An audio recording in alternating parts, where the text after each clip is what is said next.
My name is Jerry Yellin. I'm one of 16 million people who served in World War II.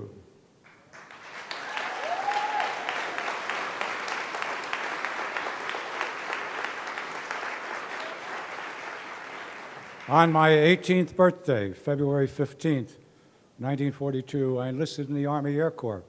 I wanted to fly fighters against the Japanese because of what they did at Pearl Harbor. I graduated from flying school with 10 hours in a P-40 in August of 1943.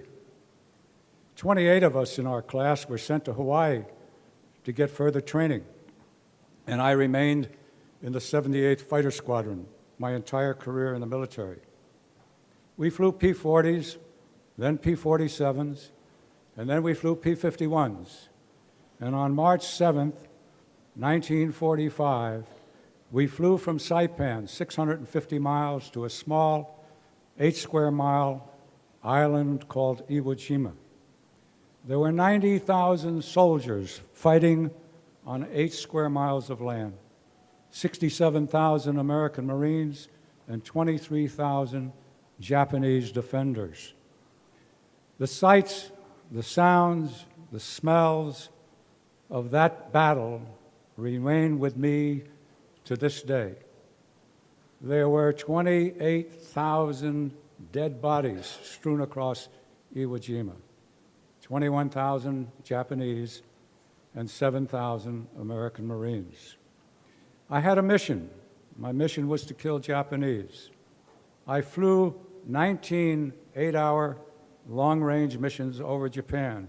The first was on April 7th, 1945, the first land-based mission ever flown by Army Air Corps fighter planes over Japan. I watched as bombers dropped their bombs, B-29s dropped their bombs on square miles of Tokyo, which was burning, and not once did I ever think there were people on the ground. They were Japs. They were not human. They were my enemy. On August 14th, the war ended. I had flown with 16 young guys who didn't come back from the war. The oldest was 26, and the youngest was a guy from Brooklyn by the name of Phil Schlomberg, 19 years old. When I came home, I had a very difficult time. Speaking to my parents was impossible. Speaking to my sister, Maxine, was difficult. It was tough to talk with anybody. I had no buddies. I had no airplane. I had no mission to fly. I really had little purpose in my life. In 1949, on Good Friday, I went on a blind date with a young lady from Brooklyn, Helene Schulman. We were engaged on May 30th, married on October 22nd, 1949. Our first son was born on November 6th, 1950. Our fourth son was born August 16th, 1960. And without Helene, without her support, without her knowing anything about what I did or why I behaved as I did, she loved me and I loved her.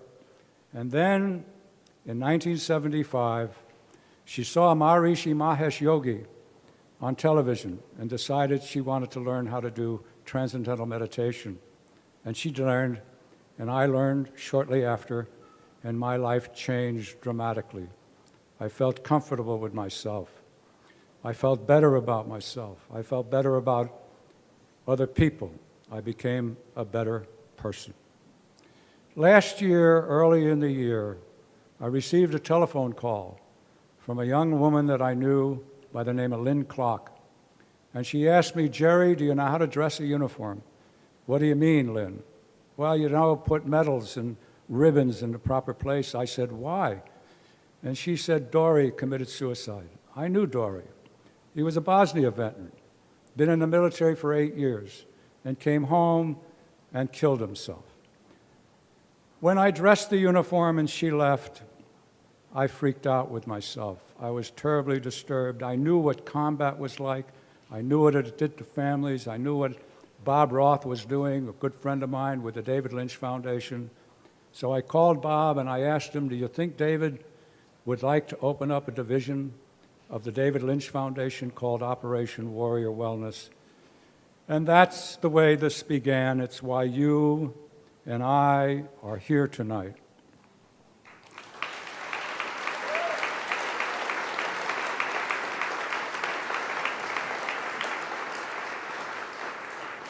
Today, there are 500,000, 600,000 young veterans coming home from Iraq and Afghanistan suffering from what I suffered, undiagnosed post-traumatic stress disorder.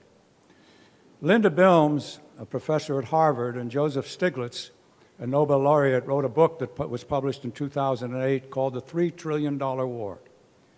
They estimate that it costs $15 billion a year to take care of the mental health of the veterans coming back from those two wars. Antidepressants don't work, antipsychotic drugs don't work. We have a better solution called transcendental meditation. And we ask you to think about what that does for our veterans and their families. Every one of those 550,000 who are suffering from post-traumatic stress have 10 other people that are affected. Their families are affected. Everybody is affected. And we ask for your help. We ask, as an American, for your help. We ask you to help your veterans and their families, and Operation Warrior Wellness is certainly available to help too. Thank you very much.